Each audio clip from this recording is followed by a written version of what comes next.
అసలు ఎట్లా మోసం జరిగింది, ఏం జరిగింది? కొన్ని వీడియోలు ఉన్నాయి. అప్పుడు సీతక్క వాళ్ళందరూ పోయి ఆ చేనుల్లో నడిచి రైతులకు మద్దతు తెలిపి బీఆర్ఎస్ గవర్నమెంట్ భూమి గుంజుకున్నది, మేము వచ్చి మీకు ఇస్తాం అని చెప్పి నమ్మించి గొంతు కోసేసిండ్రు. వాళ్ళతో మాట్లాడదాం. తాత నమస్తే. నిన్ను అప్పుడు చూసిన, ఎప్పుడు రేవంత్ రెడ్డి కౌగిలించుకున్నప్పుడు చూసిన ఎలక్షన్స్లకు. ఇదే కదా ఆయన మంచి ఇదిగో పెట్టుకున్నాడు. ఏం పేరు మీ పేరు? నా పేరు కుందార్పు నారాయణ యాదవ్, తాటిపర్తి, యాచారం మండలం, రంగారెడ్డి డిస్టిక్. ఓకే, ఇగో మేము రైతు పక్షాన నిన్ను వాడుకుంటారు ఎలక్షన్స్ లా. ఇంకో ఆయన పెట్టుకుండు రేవంత్ అఫీషియల్ దాంట్లో కూడా పెట్టుకుండు.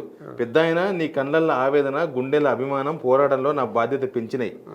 మరి ఎట్లా నేను ప్రేమకు ఈయన ఫోటో కూడా నేను ప్రేమ 1600 కట్టి ప్రేమ కట్టిస్తున్నాను ఇంట్లో.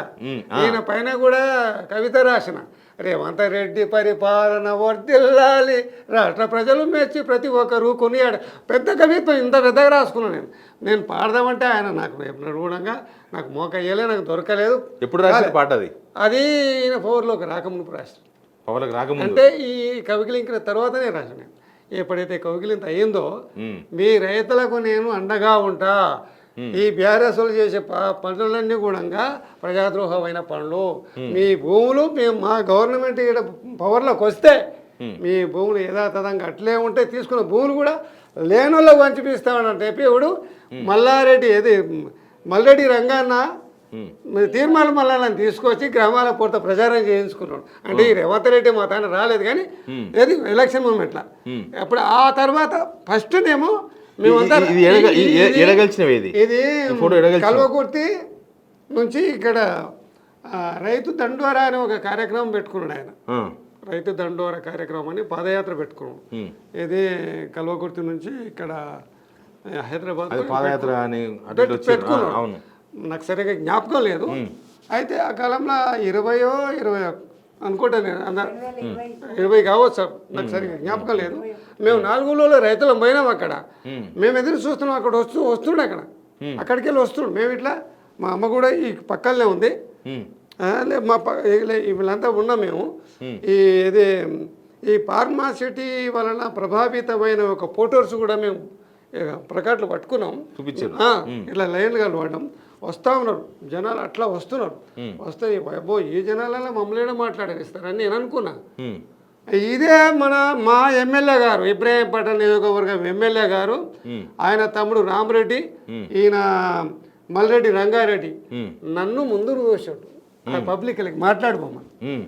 అంతకుముందు అప్పుడు దిగిన ఫోటో అతివేగం చేత నేను నిజంగా ఆ దైవం మీద భారం వేసి కవిగిలించుకొని, దమ్ము ధైర్యం సీము నెత్ర దమ్ము అన్నీ ఉన్నవాడు సమర్థుడు నీవే, మమ్మల్ని కాపాడే బాధ్యత నీవేనో దాన్ని మేము వచ్చినాం. ఈ గవర్నమెంట్ వాళ్ళు చేస్తున్నదంతా కూడా మమ్మల్ని నాశనం పట్టిస్తున్నాయని మాట్లాడినప్పుడు నాకు ఆ మతి అనేది దైవికం అయిపోయింది. మళ్ళీ ఇప్పుడేమైంది? ఆయన ఫార్మాసిటీ అని చెప్పి ఆయన మొదలుపెట్టిండు. దాదాపు 15,000 ఎకరాలు పట్టా కలిసి అసైన్ కలిసి 15,000 ఎకరాలు తీసుకున్నామని వాళ్ళు లెక్కలు చెప్తున్నారు ప్రస్తుతం బీఆర్ఎస్ గవర్నమెంట్. ఇక అది ఫార్మాసిటీ వస్తే ఇక్కడ ప్రాంతం మొత్తం కూడా పొల్యూషన్ అయ్యి హైదరాబాదుకు ఆకలి సాగులు తప్పవి. ఈ ఫార్మాసిటీ ఈ ప్రాంతంలోనే వస్తే చుట్టుముట్టు 100 కిలోమీటర్ల ప్రభావం ఇక్కడ చూపెడుతుంది. ఫార్మాసిటీ మా గవర్నమెంట్ వస్తే తప్పకుండా రద్దు చేస్తాం, రైతులకు న్యాయం చేస్తాం. రైతే రాజ్యానికి దిక్కు, రైతే రాజ్యానికి వెన్నుముక్క. అటువంటి రైతులు కాపాడే బాధ్యత మాది అని చెప్పిండు. ఇప్పుడేమైంది? ఆయన ఫార్మాసిటీ అని ఆయన పత మొదలుపెట్టి ఆయన పత లేకుండా పోయింది. ఇప్పుడు పూచరి చీటి ఇప్పుడు పూలు పూస్తుంది. ఇప్పుడు పూచరి చీటు వచ్చి పూలు పూస్తుంది. ఈ పూచరి చీటు లోపల ఇప్పుడేమంటుండంటే పూచర్ సిటీ డెవలప్మెంట్ అథారిటీ, నాకేం పలకరాదు బోటుగా. అయితే దీంట్లో 7 మండలాలు చెప్పాడు ప్రస్తుతం.